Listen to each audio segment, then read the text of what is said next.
เปิดภาพมามื้อนี้ก็เห็นบ่าวซิงมานั่งอยู่ในห่มไม้อีกแล้วเนาะพี่น้องเนาะปัจจุบันนี้ทางบ่าวซิงเพิ่นก็บ่มีทางไปแล้วเนาะพี่น้องเนาะมีแต่ว่ามานั่งรอบ่าวแอนบางทีก็เพราะว่าบ่าวแอนน่ะซื้อเครื่องซื้อของมาให้เราเล็กๆน้อยๆนี่แหละเนาะพี่น้องเนาะก็ตอนนี้ก็แม่นอยู่เนาะพี่น้องว่าเรายังอ่าไปได้ยังแข็งแรงเนาะพี่น้องเนาะก็บ่ฮู้ว่าตอนหน้าตอนในนี่สิเป็นจังใด แก่สลาขึ้นมาอะไรเนาะพี่น้องเนาะกับฮู้ว่าผู้ใดสิเบิ่งเราเนาะพี่น้องเนาะถ้าว่าคิดเห็นอนาคตข้างหน้าของเราเนี่ยโอ้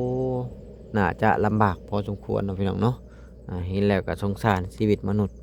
จักสิเฮ็ดจังใดเนาะพี่น้องเนาะคนเฮาเลือกเกิดบ่ได้กับอีกอย่างกับบ่มีผลเฮ็ดเนาะพี่น้องเนาะเรามักอยู่แบบนี้แหละบ่สิ่งว่าง่ายกันเนาะพี่น้องเนาะอ่า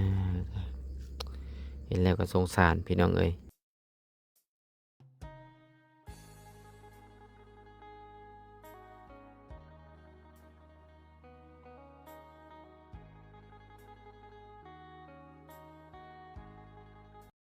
เอาพี่น้องเอ้ยซึ่งเปิดภาพมาเมื่อนี้ก็มาอยู่ระหว่างทางอีกแล้วเนาะพี่น้องเนาะมากับพอดีว่าเจอบ่าวซิงเพิ่นอีกแล้วมื้อนี้เนาะซึ่งเมื่อวานทางบ่าวแอนก็ได้ซื้อไข่แล้วก็ทั้งมีมาม่านี่มาให้ทางบ่าวซิงเนาะพี่น้องเนาะเอ้อก็พอดีว่ามาเห็นเพิ่นก็เลยจะถามเพิ่นอีกก่อนมื้อนี้ว่ากินข้าวกินน้ำแล้วบ่สบายดีบ่าวซิงเฮ็ดหยังอันนี้น่ะได้จักโตแล้วมื้อนี้เบิ่นคุยซ้ำหากระจิโล4โตนะเออเบิ่นคุยของคูดแต่บ่อนเก่ามันสิมีนะไปแต่เช้าหัวมื้อนี้ฮะเออหากระได้ซำนี้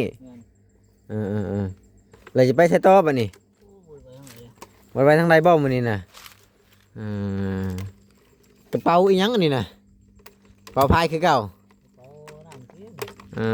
อคือเปิดวิทยุไว้แม่บ่อยากคนหลักบ่อ่ากินข้าวแล้วบ่มื้อนี้น่ะกินตอนแรงยามเช้ายังบ่ได้กินปาเต้อ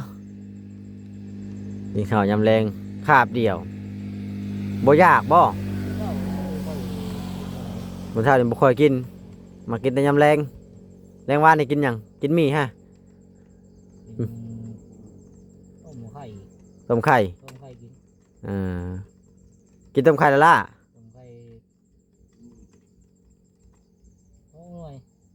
ต้มไข่6 หน่วย2 หน่วยกินกับข้าวบ่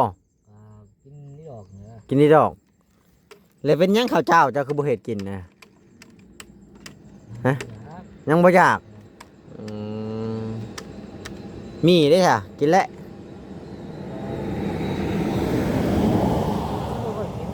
นี่ก็ยังบ่ได้ค่อยกินเถอะมันก็บ่เปลืองแล้วซะตัวนี้มีแต่ตัวบ่กินอีหยังก็บ่กินในทงหยังตัวใหม่ๆนี่คือว่าขาวๆนี่นะผ่ายางพายางผ่ายางเอาไปเฮ็ดหยังน่ะเอาไปผมเนี่ยกันฝนยามฝนตกนะอืมอืมพายางกันฝนเนาะมื้อนี้บ่ได้ไปหาหน่อไม้บ่มื้อนี้บ่ได้ไปแสดงว่ามานั่งแถวนี้มื้อนี้นะมื้อนี้บ่ได้ไป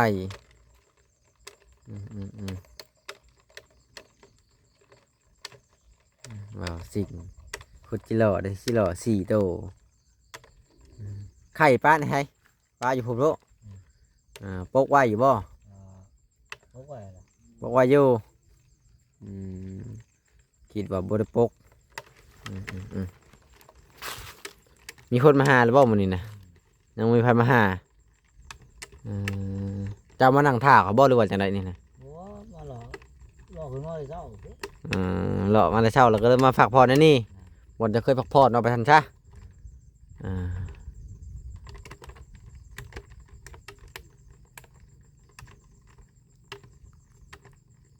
สิ่ง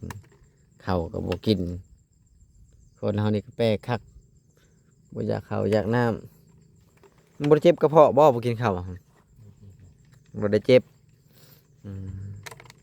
ท้องบ่ได้ห้องโก้โก้บ่กลางคืน เป็นห้อง บ่ได้ห้องอีกอันสาริยะแท้ท้องบ่สิ่งนี่อืมท้องก็บ่ห้องอีกมานั่งเบิ่งผู้สาวผ่านทางนี่บ่อืมอันนี้ผู้สาวขับรถเลยเห็นบ่เอ๊ะ อืม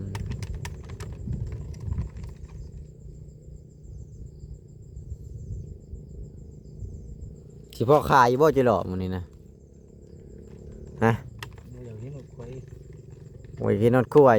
ว่านี่เจ้าสาวที่ตัวว่านี่ อ่าอันนี้ก็ได้30ตัวหนึงนี่ไผน่ะฮะคนจะมาหาเจ้าว่าจังน่ะผู้สาวว่าจังน่ะสาวเวียดได้น่ะแม่นบ่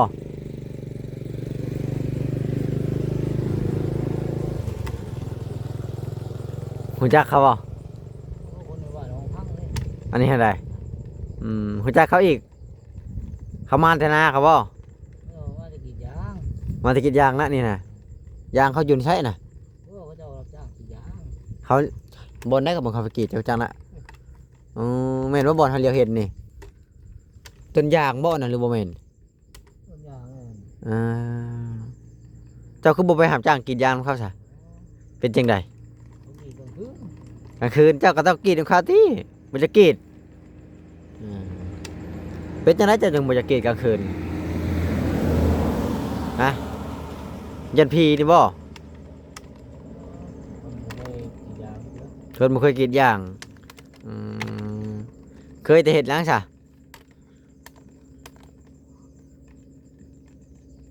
ฮะ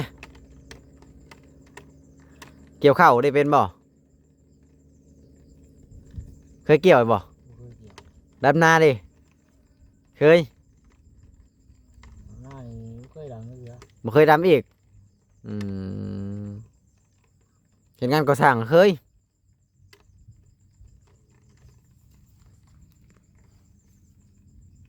อืมใส่เบ็ดได้เคยบ่ใส่เบ็ดใส่เบ็ดกบนี่เคยบ่แม่นนี่ก็บ่เคยคือกัน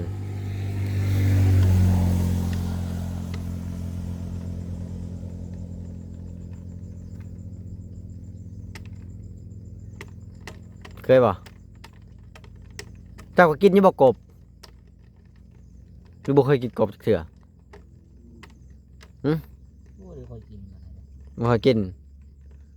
อืมกินแต่หมี่กับไข่นี้บ่ได้ฆ่าสัตว์ตัดชีวิตเนาะเจ้านี่เนาะ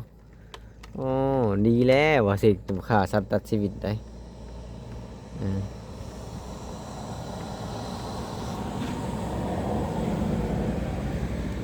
รถไถอ่ะนะ นั่นรถเจ้าของรถหน้าบ้าน เจ้าก็รู้จักอีก โอ้ยจ้าเขาขึ้นชวนเขา อ๋อแสดงว่ารู้จักคนอยู่เนาะบ่สิ่งนี่บ่ธรรมดาเด้อสิคิดว่ารู้จักผู้ใดรู้จักอยู่เนาะ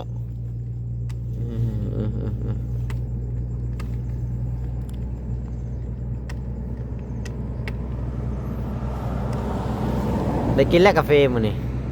ยังบ่ได้กินข้อยสิซื้อมาให้เจ้าอยู่แต่ว่าข้อยยังบ่ได้ไปตลาดยังบ่ได้ไปตลาดก็เลยบ่ได้ซื้อมาให้เพราะว่าผ่านทางมามันบ่มีร้านขายเด้พี่น้องมีแต่ว่าอยู่พี่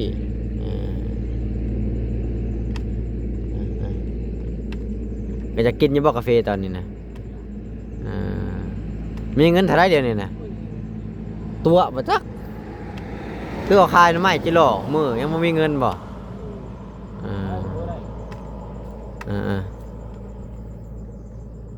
ขายก็บ่ได้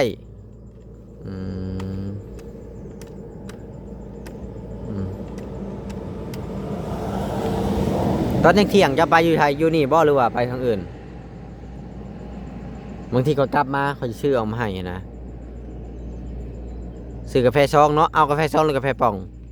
มีสอง กาแฟซองเนาะเอาจาก5 ซองนี่เนาะ เลยจะได้ไปศพบ่ฮะอ่าว้าวสิ่งเราจะกินกาแฟซองเนาะพี่น้องเนาะพอดีแหละเดี๋ยวตอนเที่ยงเนาะพี่น้องบ่เอ็นกลับออกมาแต่ไปเวียกทางอื่นผ่านหันข้ามาบ่เอ็นที่ชื่อมาให้ทางบ่สิ่งเพิ่นเนาะพี่น้องเนาะซื้อมาให้จักหาซองนี่แหละซื้อมาให้ลายแล้วก็จะกินลายนะพี่น้องเอ้ยก็เลยอ่าผ่านมาก็ซื้อมาให้เราหลายๆคนก็บ่อยากให้เรากินลายกินกาแฟลายนี่ถ้าถามว่าดีบ่มันก็บ่ดีเลยพี่น้องเอ้ยบ่ดีต่อร่างกายได้กินกาแฟเนี่ยมันเฮ็ดให้เฮาบ่อยากข้าวอยากน้ำเฮ็ดให้เฮาเจ็บกระเพาะนั่นแหละเว้าง่ายก็ได้ถ้าว่าเลือกได้เนี่ยบ่กินดีกว่าเนาะพี่น้องนี่แหละนั่งสงสงอกอยู่ในนี่แหละบ่สิ่งนี่ก็ได้เบิดทางไปแล้วปัจจุบันนี้ก็ได้เนาะ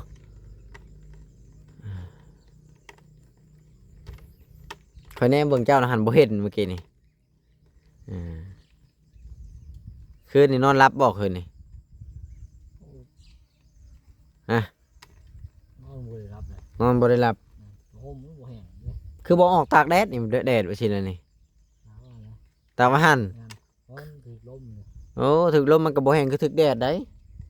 ถึกแดดมันสิแห้งไว้เจะต้องออกตากแดดมันบ่ตากแดดมันบ่แห้ง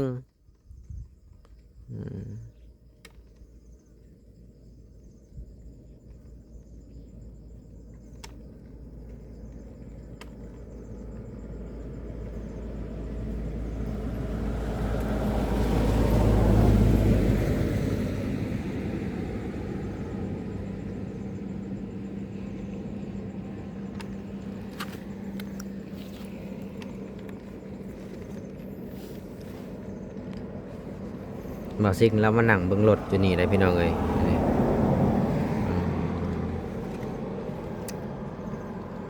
พอดีว่าผ่านมาในข้างทางเห็นแล้วก็เลยมาอัปเดตให้พ่อแม่พี่น้อง FC เบิ่งเนาะก็คือบ่ซิกนี่ก็มีคนฮักแล้วก็มีคนชังนะพี่น้องเอ้ยปะปนกันไปแล้วก็คล้ายแบบสบายนั่นแหละนะพี่น้องเนาะมีคนฮักแล้วก็มีคนชังสบายกันเนาะพี่น้องอันนี้ก็คือกันนะพี่น้องเนาะแต่ว่า FC ก็มักในความเป็นตัวของเราบ่สิ่งเราเป็นคนที่บ่อยากได้อีหยังนะพี่น้องเนาะให้แล้วก็เอาบ่ให้แล้วก็อย่าเป็นคนที่บ่เรียกร้องอีหยังหลายๆคนก็สงสารหลายบ่สิ่งนี่เนาะพี่น้องเนาะก็นี่แหละนั่งของมักอยู่ในนี่เนาะพี่น้องเนาะบ่มีทางไปแล้วปัจจุบันนี่ก็เนาะพี่น้องเนาะมีแต่ว่ารอท่าแต่บ่เอ็นมาบ่สิ่งเนาะพี่น้องเนาะพอเราบ่มีทางไปเลยเด้แต่บ่ฮู้ว่าอนาคตตอนหน้านี่สิเป็นจังใดเนาะพี่น้องเนาะเมื่อเราแก่โตขึ้นมานี่ว่าสิ่งบ่ฮู้ว่าสิเป็นจังใดบ่มีคนเบิ่งแยงบ่มีคนดูแลเด้พี่น้องจักเฮ็ดจังใดตัวนี้ก็ยังบ่ฮู้ว่าสิเป็นจังใดก็แม่นอยู่ตอนนี้ว่าเรายังแข็งแรงเนาะพี่น้องเนาะแต่ว่าตอนหน้าตอนไหนอายุแก่ขึ้นมาบ่มีผู้ใดเบิ่งผู้ใดแยงจักสิเป็นจังใดจักผู้ใดสิตักน้ำสิปากบาดนี่โอ้ตายแหละเป็นคนบ่มีลูกมีเมียอยู่ไปแบบนี้แหละเนาะพี่น้องคือผู้รักผู้ใหญ่เพิ่นก็ฮู้อยู่ว่าบ่จริงเป็นคนนะแต่ว่าเพิ่นก็เอ็นดูสงสารหรือว่ารู้โตนั่นแหละเอาง่ายกันเนาะพี่น้องเนาะชีวิตมนุษย์มานาการจะตีก็ตีทิ่มซื่อๆว่าสิ่งการจะฆ่าทิ่มซื่อๆมือตาขะเมาบ่เที่ยงอีกเป็นจังไดกับบ่เที่ยงบ่เว้าอีหยังเนาะพี่น้องเป็นคนที่บ่อีหยังมากมายแบบธรรมดาเซยซา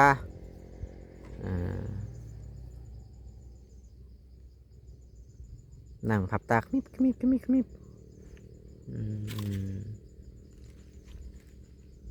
นี่แหละมีวิทยุคู่ใจ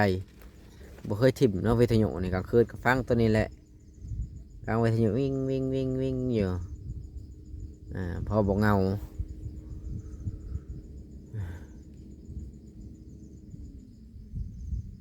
จักสิว่าจังไดพี่น้องเอ้ย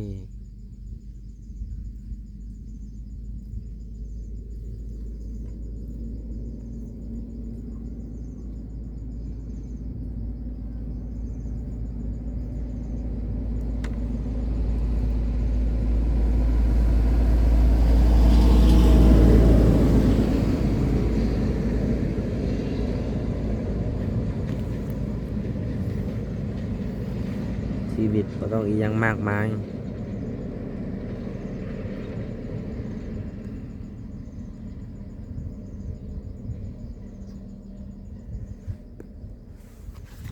เบิดทางไปแล้วบ่สิ่งบัดนี้ฮะไว้ทางไปหรือบ่ ที่ว่าจังไดพี่น้องเอ้ยบ่เอ็นก็ได้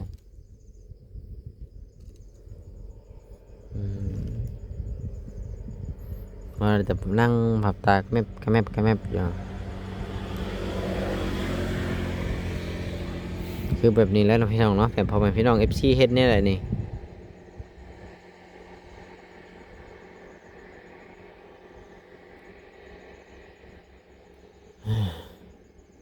เห็นแล้วก็เมื่อยใจนำทุกสิ่งทุกอย่างกับบ่มีผู้ใดเฮ็ดนะพี่น้องเนาะคือเรามักแนวนี้เรามักอยู่แนวนี้แหละเว้าง่ายๆก็ได้คือเราอยู่ผ่านมาประเทศก็โอ้หลายปีแล้วนะพี่น้องเอ้ย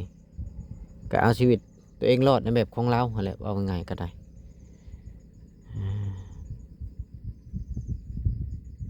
อยู่ไปเหมาะๆแม่ๆบ่มีผิดมีภัยต่อผู้ใด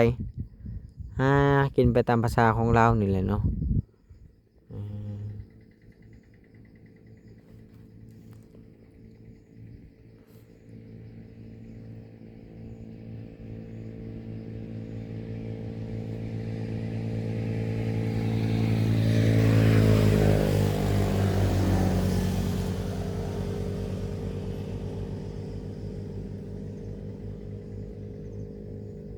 เบิ่งบ่สิ่งเนาะพี่น้องเนาะนั่งตอดเงามัก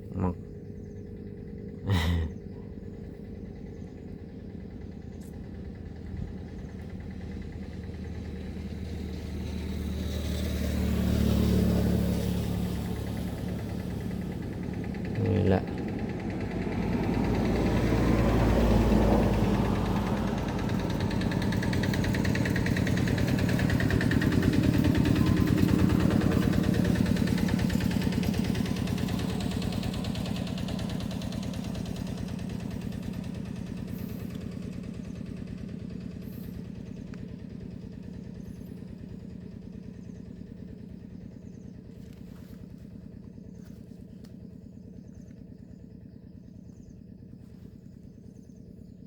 เครียดคาคำ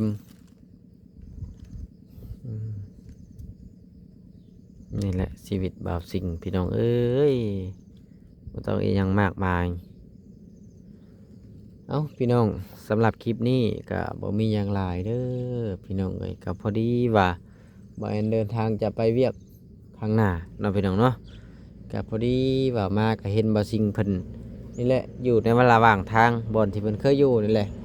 มานั่งเหมาะๆแม่ๆอยู่นี่แหละเนาะพี่น้องเนาะก็เลยมาอัปเดตให้พ่อแม่พี่น้อง FC เบิ่งปัจจุบันนี้ทางบ่ซิงเราก็เบิดทางไปแล้วเนาะพี่น้องเนาะนี่แหละก็มานั่งอยู่ในข้างทางนี่แหละรอถ่าบ่เอ็นมาหาบางทีก็ได้พอบ่เอ็นมาบ่เอ็นจะซื้อเครื่องซื้อของหรือว่ามีทางผู้หลักผู้ใหญ่เพิ่นมอบงานให้บ่เอ็นนี่แหละซื้อเครื่องมาให้บ่ซิงเล็กๆน้อยๆพวกมีพวกไข่นี่แหละพวกมาม่านี่แหละน้องพี่น้องเนาะเห็นแล้วก็สงสารชีวิตมนุษย์มนาทางบ่เอ็นก็ได้ที่ว่าจังใดมนุษย์คนน้องพี่น้องเนาะมันเลือกเกิดบ่ได้เว้าง่ายๆก็ได้คือคนเฮานี่แหละผู้รวยก็รวยไปผู้ทุกข์ก็ทุกข์ไปน้องพี่น้องเนาะสำหรับคลิปนี้ก็บ่มีหยังหลายเด้อพี่น้องเอ้ยก็ฝากพ่อแม่พี่น้อง FC เบิดสู่คนฝากเข้าไปกดไลค์กดแชร์กดติดตามเพื่อเป็นกำลังใจให้บ่เอ็นเด้อสำหรับคลิปนี้ก็ขออวยพรให้พ่อแม่พี่น้อง FC มีแต่ความสุขกายสุขใจอยู่ดีมีแฮงเบิดสู่คนที่เข้ามาติดตามชมคลิปบ่เอ็นตั้งแต่ต้นจนจบและบ่ความโฆษณาให้แหละจังไดก็ขออวยพรให้พี่น้อง FC ถึงรางวัลที่1มื้อนี้รางวัลที่1ได้มื้อนี้พี่น้องเอ้ยเดือนตุลาเดือน10เลขไทยออกมื้อนี้เนาะพี่น้องเนาะสำหรับคลิปนี้ก็จะขอตัวจบคลิปก่อนแล้วพอมาคลิปหน้าคลิปใหม่ขอ ออกไปเลยมันก็สิยาวเนาะพี่น้องเนาะเอาไปก่อนอยู่ดีมีแฮงเบิดสู่ผู้สู่คน